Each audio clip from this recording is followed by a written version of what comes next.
சின்ன திரை நடிகர், நடிகைகள் நெறைய பேர் காதலித்து திருமணம் செய்வதுண்டு. அந்த லிஸ்ட்ல இருக்கிறவங்க தான் ரேஷ்மா மற்றும் மதன். இவங்க 2 பேருமே வந்துட்டு பூவே பூச்சிடவா சீரியல்ல சேர்ந்து ஒர்க் பண்ணியிருந்தாங்க. அதில காதலிச்சு திருமணமும் பண்ணிக்கிட்டாங்க. ரொம்பவே அழகான ஒரு வாழ்க்கைய தான் வந்து வாழ்ந்துட்டு இருந்தாங்க.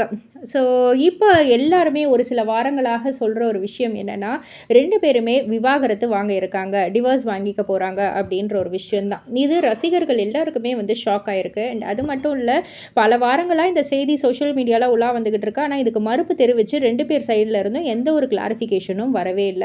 அண்ட் அது மட்டும் இல்ல, சென்ற வாரம் மதனுடைய பர்த்டே, ரேஷ்மாவுடைய பர்த்டே எல்லாமே வந்து ரொம்பவே அழகா செலிப்ரேட் பண்ணி நெறைய வீடியோஸ், ஃபோட்டோஸ்ன்னு போஸ்ட் பண்ணியிருந்தாங்க. அண்ட் அப்பப்ப வந்து 2 பேரும் இணைந்து நெறைய வீடியோஸ்லாம் போஸ்ட் பண்ணியிருப்பாங்க. பட் ஆனா, இந்த வருடத்திற்கு ரேஷ்மா பர்த்டேக்கும் சரி, மதன் பர்த்டேக்கும் சரி எந்த ஒரு செலிப்ரேஷனும் இல்ல. 2 பேருமே வந்து எதுவுமே விஷ் பண்ணிக்கல சோஷியல் மீடியால.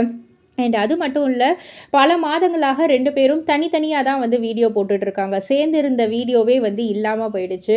ஸோ, இதன் மூலியமா கிளியர் கட்டாவே வந்து தெரியுது, இவங்க 2 பேருமே வந்து பிரிஞ்சு தான் இருக்காங்க அப்படின்றது.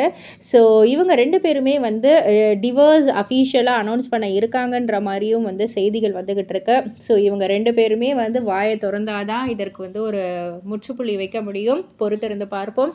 இத பத்தி நீங்க என்ன நினைக்கிறீங்க? உங்களுடைய கருத்து என்ன? அப்படின்றத கீழ உள்ள கமெண்ட் பாக்ஸ்ல குறிப்பிட்டு சொல்லுங்க. மறக்காம சேனல சப்ஸ்கிரைப் பண்ணி பக்கத்துல உள்ள பெல் ஐகான கிளிக் பண்ணிடுங்க.